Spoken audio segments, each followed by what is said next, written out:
اپنے بڑوں کی عزت جو ہے نا کرنا چاہیے. یہ جو رشتے ہیں یہ ٹوٹنے والے نہیں،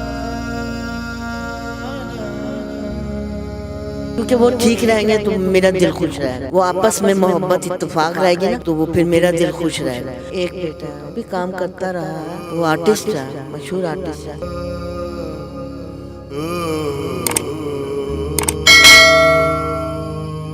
ناظرین، آپ کو ملواتے ہیں افضال بانو سے، جن کا تعلق گلگت بلتستان سے ہے. وہ اسلام آباد اولڈ ایج ہوم میں رہتی ہیں. السلام علیکم. وعلیکم السلام. کیسی ہیں آنٹی آپ؟ اللہ کا شکر ہے. آنٹی، آپ کا تعلق گلگت بلتستان سے ہے اور ماشاءاللہ خوبصورت بھی کافی ہیں. بس یہ تو اللہ کا شکر ہے، اب تو بوڑھے ہو گئے ہیں. یہ تو آپ کی ذرا نوازش ہے، ایسی کوئی بات نہیں. باقی یہ ہے کہ میں یہ کہنا چاہوں گی کہ اپنے بڑوں کی عزت جو ہے نا وہ کرنا چاہیے، کیونکہ یہ جو رشتے ہیں یہ ٹوٹنے والے نہیں ہیں. ماں، بہنیں، بھائی، ہاں. اور اچھے لوگ بھی دنیا میں نہ ہوتے تو پتہ نہیں کیا ہوتا. تو اچھے لوگ بھی دنیا میں کم نہیں ہیں. اور کیا. کتنے بچے ہیں آپ کے؟ فیملی میں کون کون ہے؟ میرے 2 بیٹیاں ہیں اور 1 بیٹا ہے. ہاں، اب بیٹی کی جو شادی ہوئی ہے نا وہ کشمیری تو ظاہر ہے مکس ہو گئے، کشمیری ہے. لیکن یہ ہے کہ ابھی میں مل کے آئی ہوں نا تو میری طبیعت ذرا ہاں بہتر ہے، ورنہ میرے ہلکے پڑ جاتے ہیں. فکر ہر وقت خیال لگا رہتا ہے. کتنے عرصے سے ہیں آپ یہاں پہ؟ اتنا مجھے یاد نہیں ہے، میرا اتنا دماغ تیز نہیں ہے. آپ مجھے بتائیں کہ آپ یہاں تک مطلب یہاں پہ آئی کیوں ہیں؟ مطلب آپ کے بچے بھی ہیں ماشاءاللہ سے. تو یہ نا میری بیٹی کام کرتی نا بڑی والی، تو پھر پیچھے میں اکیلی ہوتی تھی. اور پھر مسئلہ یہ ہوتا تھا کہ مجھے بھی شوگر اور بلڈ پریشر کی شکایت ہے، یہ بیماری ہے. تو اس وجہ سے میری بیٹی ڈر گئی. ایک مرتبہ میرا بالکل ایسے ہو گئی تھی، ہاتھ پاؤں میں جیسے جان نہیں. تو وہ تالا لگا کے، آپ کو معلوم ہے کہ اندھیرا بہت ہوتا تھا، تو تالا لگا کے گئی تھی نا. تالا لگا کے ہی جاتے تھے. ویسے میں خود بھی کہتی تھی تالا لگا کے جا کر. تو بس یہ وجہ ہے، اور کوئی خاص بات. بیٹے ہیں نا آپ کے؟ 1 بیٹا ہے، وہی میں بتا رہی ہوں نا. آج کل وہ کراچی گیا، وہ بھی کام کرتا رہا ہے. وہ آرٹسٹ ہے، مشہور آرٹسٹ ہے. وہ کیا نام ہے؟ عامر. کیا نام کیا ہے ان کا؟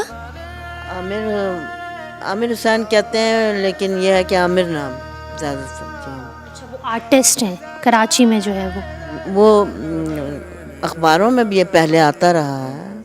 تو ان کے میرے جو ہسبینڈ تھے نا، ان کے جو خالہ کے بیٹے ہیں وہ بھی مشہور آرٹسٹ تھے. لیکن وہ کہتے تھے میں اس کو مان گیا، یہ بہت اچھا، یعنی کلر وغیرہ یہ تمام چیزیں. اور اس سے چھوٹا وہ بھی آرٹسٹ ہے. تو بس اسی طرح وقت گزرتا ہے. تو اچھا، ابھی تو آپ اپنی بیٹی کے ساتھ جو ہے وہ مل کے آئی ہیں، تو کیسا گزرا آپ کا ان کے ساتھ وقت؟ کہاں؟ بیٹی کے ساتھ. آپ بیٹی کے ساتھ گئی تھی نا، بتا رہی ہیں آپ کہ جو ہے وہ خوش ہیں ابھی، ورنہ پریشان ہو جاتی ہیں. ہاں نہیں، آج میں بتا رہی ہوں نا کہ کل ہی تو ہم آئے، تو خوشی محسوس ہو رہی. تب یہ چہرے پہ رونق ہے، ورنہ تو ایسے ہی ہوتا ہے. لیکن یہاں کا ماحول اچھا ہے، سب بہت اچھے ہیں. تو وقت گزر رہا ہے، کوئی شکایت نہیں ہے. اچھا، بیٹی تو آپ سے ملنے آئی ہے، لیکن آپ کا بیٹا جو ہے وہ آپ سے ملنے آتا ہے؟ میرا بیٹا، میں بتا تو رہی ہوں نا کہ وہ کراچی گیا ہوا. پہلے یہ تو کافی عرصہ، میں 1-2 سال تو نہیں ہوئے نا. انہیں معلوم ہے نا کتنے مہینے ہوئے کتنے. تو باقی یہ ہے کہ پتہ تو چلتا ہے کہ بھی میں اس کی ماں ہوں، وہ مجھے یاد کرتا ہے. یہ چیز ہے. تو آئے گا آپ کو لینے کے لیے بیٹا؟ ابھی تو کوئی امکان نہیں ہے، کیونکہ ابھی تو کراچی گیا ہوا. وہ بھی محنت وغیرہ کرتا ہے.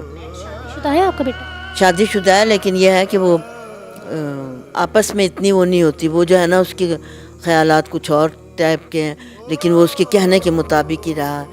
اب اس طرح ہوا کہ میں بھی بیمار تک، طبیعت میری بھی ایسی ہو. میرے طرف سے یا کسی کی طرف سے کوئی شکایت نہیں. اب وہ پھر آنا چاہ رہی ہے. یہ کھیل تو نہیں ہوا نا، مذاق تو نہیں ہے نا.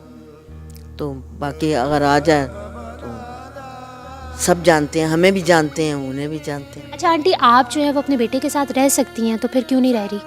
ذرا ہاں، بیٹے کراچی میں ہوتا آپ کا بیٹا، تو آپ اپنے بیٹے کے ساتھ تو رہ سکتی ہیں. میرا ادھر کراچی میں جو ہے وہ الگ رہتا ہے، اور کام وام بھی کچھ بیکار تو نہیں ہوگا نا، کچھ تو کرتا ہوگا نا. تو اس لیے ویسے بھی نا یہ ہے کہ میں بیٹیاں میری بہت خیال رکھتی ہیں. اب وہ پہلے کی طرح ایج بھی نہیں ہے میری اور ویسی کمزوری بھی ہو جاتی ہے. آنٹی آپ کی باتوں سے لگ رہا ہے کہ آپ بہت مطلب سمجھداری والی باتیں کر رہی ہیں. تو میں اس لیے آپ سے یہ سوال کر رہی ہوں کہ جب انسان بوڑھا ہو جاتا ہے تو وہ یہی چاہتا ہے کہ وہ اپنے بچوں کے ساتھ بیٹھے اور بچے اس کا خیال رکھیں, ایک گھر میں مل کے رہیں. تو اب جو ہے وہ آپ یہاں پہ ہوتی ہیں, آپ کی بیٹیاں ہوتی ہیں, وہ آپ سے ملنے آتی ہیں, آپ کو ساتھ لے کے جاتی ہیں, لیکن دل نہیں کرتا کہ آپ اپنی نواسے, اپنے جو بچے ہیں ان کے ساتھ بیٹھیں, کھیلیں, پھر وقت گزاریں, ان کے ساتھ رہیں. یہاں پہ آپ رہتی ہیں, آپ کے بچے جو ہیں وہ باہر رہتے ہیں. نہیں ایسے کوئی نہیں, کیونکہ وہ ٹھیک رہیں گے تو میرا دل خوش رہے گا. وہ آپس میں محبت اتفاق رہے گی نا تو وہ پھر میرا دل خوش رہے گا. میں تو یہ بچی تو نہیں ہوں جو میں ان کے ساتھ کھیلوں یا یہ بات ہے, اور کوئی خاص بات نہیں. آپ کو لگتا ہے کہ آپ جو ہے وہ یہاں پہ ایزی رہ رہی ہیں اور آپ کے بچے جو ہیں وہ اپنے گھر میں سکون سے رہ رہے ہیں؟ ہاں سکون تو دعا کرتی ہوں. سکون جو ہے نا وہ تو اللہ کی بہت بڑی نعمت ہے. کام کرتی جاتی ہے وہ بھی گھر کا, اس وقت بھی وہ کام وغیرہ کر رہی ہے, سارا گھر کا کام کرتی, بچوں کو پڑھاتی بھی ہے, اور ماشاءاللہ سے اس طرح گھر چل رہا ہے. شوہر جو ہے وہ بھی سامنے ہی ہے, ان کی بھی دکان ہے دوائیوں کی وجہ سے, خود بھی اچھا ہے. آنٹی مجھے جاتے جاتے کوئی اپنی زندگی کا کوئی ایسا لمحہ آپ کو یاد ہے جو آپ کو یاد رہ گیا ہو, بہت اچھا سا, جو آپ کی یاد بن گیا ہو؟ میرا تو خیال یہی ہے کہ بچوں میں جو وقت گزرا ہے وہ بہت اچھا, اور میری دوست فرینڈ تھیں وہ بھی بہت اچھی, ان کے ساتھ بھی بڑا اچھا وقت گزرا. کبھی کبھی خیال آتا ہے نا تو یاد آتے ہیں, تو دعا کرتی ہوں کہ اللہ تعالیٰ خوش رکھے بس.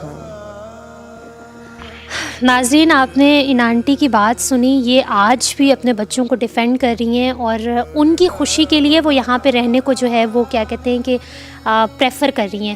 وہ یہی چاہتی ہیں کہ بس میں یہاں پہ جیسے تیسے بھی رہوں لیکن میرے بچے جو ہیں وہ خوش رہیں. شاید اسی ہی کو جو ہے وہ ایکچوئل میں ماں کہا جاتا ہے. ماں کچھ بھی ہو اپنی اولاد کو جو ہے وہ کہیں نہ کہیں ڈیفینڈ کر پاتی ہے. اللہ تعالیٰ ان کو خوش رکھے, یہاں پہ سلامت رکھے. Thank you so very much aunty.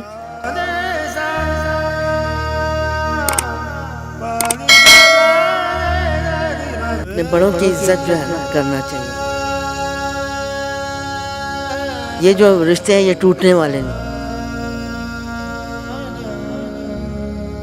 کیونکہ وہ ٹھیک رہیں گے تو میرا دل خوش رہے گا. وہ آپس میں محبت اتفاق رہے گی نا تو وہ پھر میرا دل خوش رہے گا.